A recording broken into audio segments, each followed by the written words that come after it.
5 storylines to watch in Game 2 of the NBA Finals. You should never read too much into a Game 1.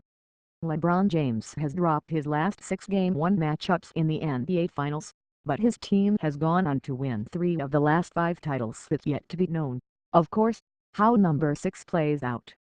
The Cavaliers looked downright bad Thursday night. The Warriors, who didn't even play their best basketball, made quick work of Cleveland, cruising to a 113-91 win. But this series isn't over.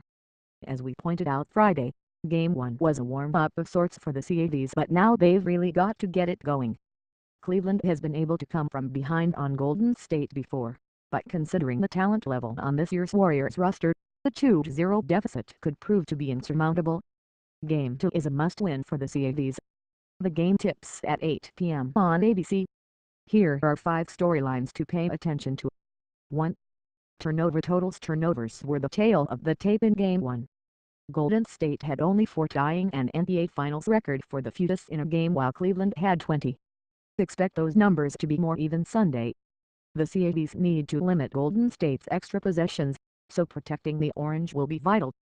Of particular interest, how many touches will King James commit? He had 8 Thursday. 2. Can Klay Thompson break out of his slump? Klay Thompson is always valuable when he's on the court. Even when this half of the Splash Brothers isn't, well, splashing, he's one of the best wing defenders in the NBA. The Warriors keeping him out there to guard Kyrie Irving is a no-brainer, but Golden State would certainly prefer it if Klay could get his stroke back. In Thompson's last 16 games, he's shooting 36.4% from the field and 31.9% from 3. That's a far cry from his usual efficiency. His career averages are 45.3 and 41.9, respectively.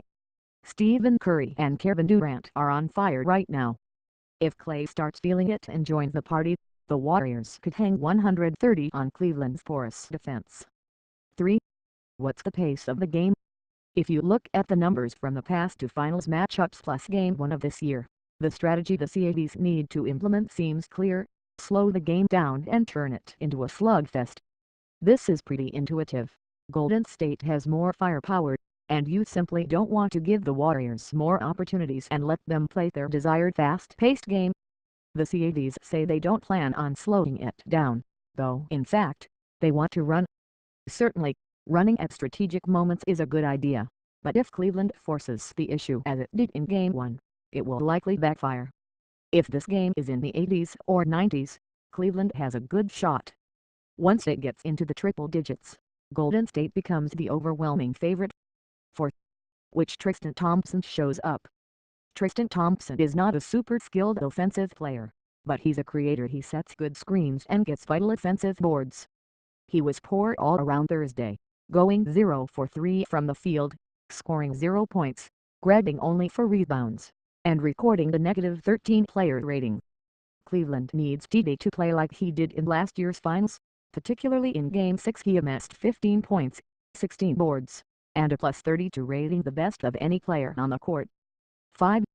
Can the Cavs expose the Warriors' bigs? It's no secret where the Warriors are weak: in the front court. We've known this would be the case since Golden State let Andrew Bogut walk. Draymond Green is a stud, but Kevin Durant prefers to play around the perimeter, and Golden State's other bigs simply aren't skilled enough to belong on the court.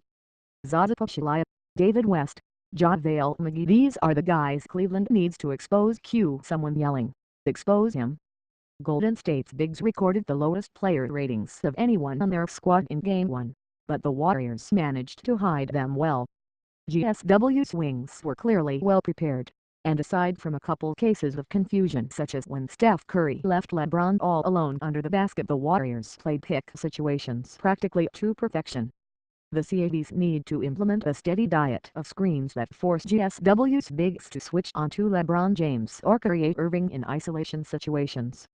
If Kevin Love and Tristan Thompson show up ready to set some physical picks, which the refs have been letting fly this postseason, keep an eye on how Love and Thompson use their upper bodies. Cleveland will create favorable matchups that could let the Cavs jump right back in this series.